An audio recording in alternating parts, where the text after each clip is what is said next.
नमस्ते पटके झोरले लाफाको फेरि म आइसकेँ मेरो ब्लगमा। साथीहरू हजुरहरूलाई स्वागत छ। म चाहिँ धेरै भन्दा धेरै दिनपछि म चाहिँ मेरो ब्लगमा आउँदैछु है साथीहरू। आज चाहिँ हामी सोम्या र म भएर दाल पिसाउन हिँडेको साथीहरू। मिलमा जाँदैछौँ है, हेर्दै गर्नु होला।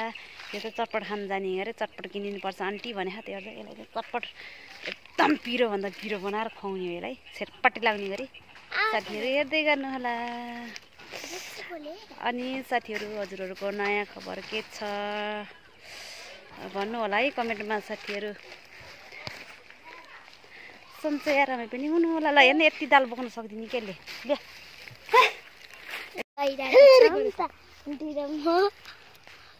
नदेखा न, ब्याक क्यामेरा गरेर देखाएको त्यो बाटोमा है। होइन यति नदेखाएन नि, यति यता तलतिर नदेखाउनु। ल हेर्नु न, हाम्रो होइन अल्लो क्या धेरै हुन्छ। मिलमा हिँडेको दाल पिस्नु हामीले मिलमा गएको त साथीहरू। हाम्रो चाहिँ दाल पिसाउँदैछौँ साथीहरू। जात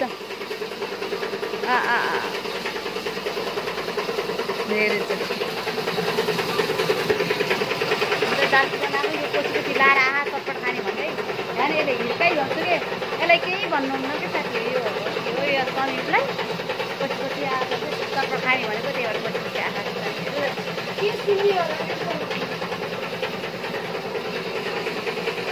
साथीहरू। हामी चाहिँ दाल पिसाएर आएको हेर्नु न, दाल बोक्नु नसकेर हट्टे चटपट खाएको पिरो भयो भनेर जुस किन्न पठाएँ मलाई कुकुर्नीले।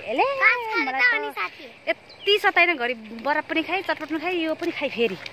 यति सताएन कि मलाई चाहिँ हिँड दाल बोक्नु नसकेर। अहिले पर गएर